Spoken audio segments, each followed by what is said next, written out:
I got some QR codes in the slide deck here, and this one I'd like you guys to pull out your phone. We're going to do a little kind of name that year, quick poll, make sure QR codes work from where you're at, and give away a little prize at the end.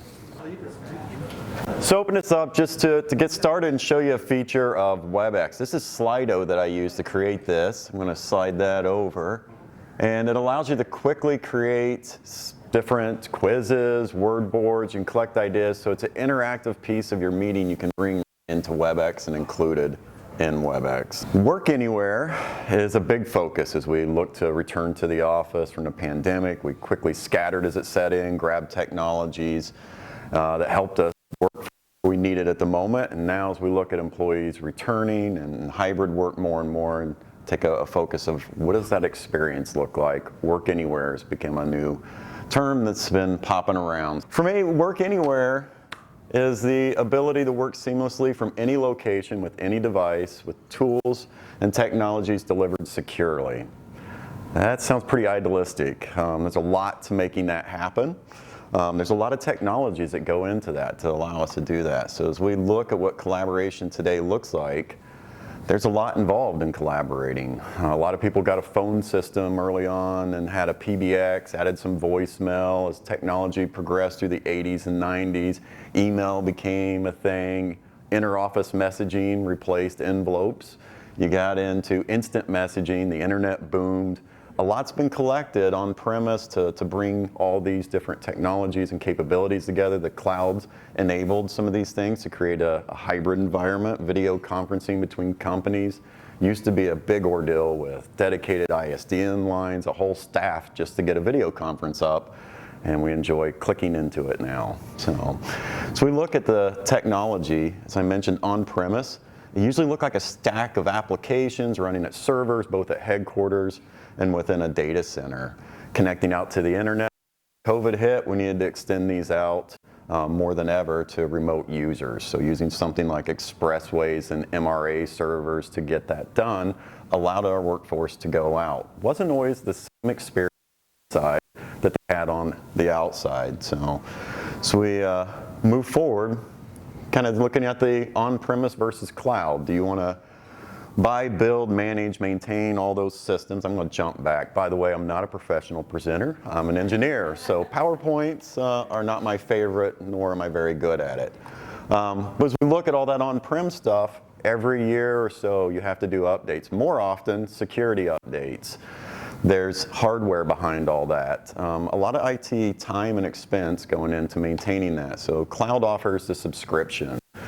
We're going to dive into what that subscription is, what things are available from Webex, as well as some features and benefits. So Webex Calling is mostly what I'm going to focus on, some of the technologies involved in that. How many know of Cisco's previous hosted phone system? Spark ring a bell to anyone? Anyone heard of Cisco Spark? That was their entry into hosted beyond their HCS, which HCS was taking their on-premise and putting it into the cloud. I mean, literally inside to the cloud. And then Spark was their first attempt to make a hosted phone system that was cloud-based. What they got out of that was a really good user interface, but some of the back end didn't translate well. They purchased BroadWorks, got the BroadSoft enterprise-grade phone system for the back end of it, and then over the last several years have merged those together to a really beautiful interface to manage a phone system that was very complex on the back end, to make it a very simple system to manage. And moving on through that, we have their contact center products. So I put this video in here, one, to break it up a little bit, and two, because I'm sure a lot of people have heard this music while waiting on hold. Please hold for the next available agent.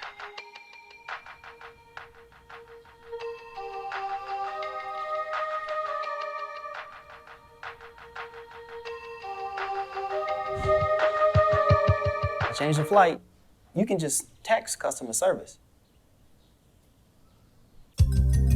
Customer service the way your customers want it. Easy. Speaks to some of the changes that have came into our contact center. We're not faced with just phone calls and watching the average wait time and how long are our customers listening to that hold music. We have things to consider, like how do we handle instant messages off the internet, cell phone text messages and stuff coming into that. Cisco's got a solution in their contact center to take all that into what's called an omni-channel. So you can split that up among agents, having them answer text and voicemails and reduce those wait times, whether it's by using something like a text message to get the work done or bots within the AI. And that brings me to the business texting. Anyone do business texting through their phone system? Your DID that rings your cell is able to text as well. That's a pretty recent feature for Cisco and pretty neat. I'm going to play this video as well and it'll cover that. Business texting enables Webex calling users to easily send text messages directly from the Webex app. Let's check it out. To send a new text, simply click the plus icon and select Send a Text Message. Type in the recipient's phone number and click Create. Next, compose your text message, click Send, and off it goes. You can see that our recipient has received the text message on their iPhone and is typing a reply.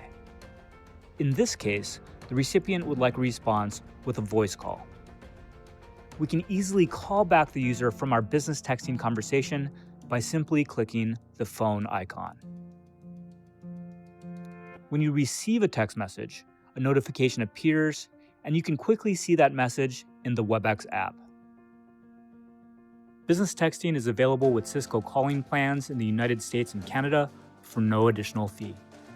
It's yet one more secure and compliant way to communicate with Webex Calling.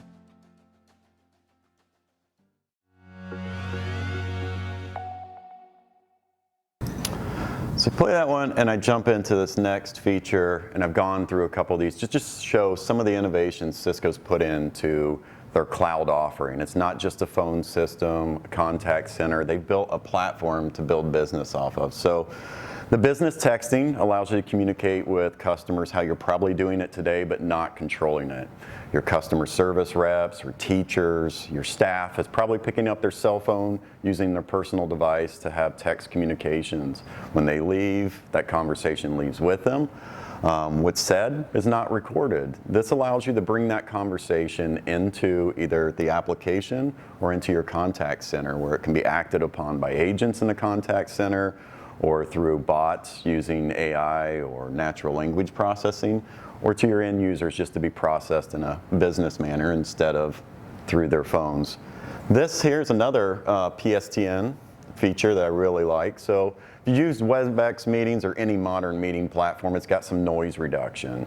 Cisco took it a step further, and with their PSTN service, it'll do noise reduction, not just on your side of the call, but on the far side. So if you have participants joining from a cell phone, I know the microphone in my car is not the best thing and it picks up a lot of road noise.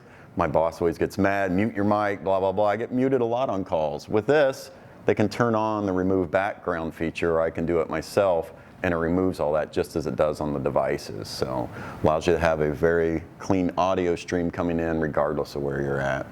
Hey, Brad. Yes. If I may, just to elaborate on that, does anybody have a dog? Yeah, I do too. It's a basset hound. And I will tell you this thing, all day. This noise technology cancellation is so good, you would never know I have a dog. Yeah.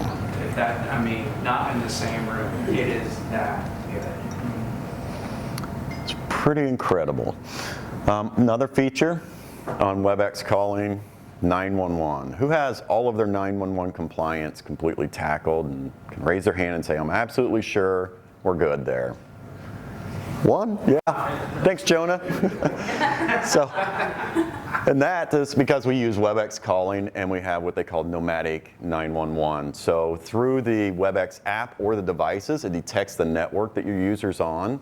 When it loads up their soft phone, if it's familiar and has the address on record, it utilizes that. If not, it'll pop up and ask them for that. So as they move around, whether it's a hotel, their house, or the remote office that they're going to for the first time, it's going to make sure if they dial 911, they respond to the correct location.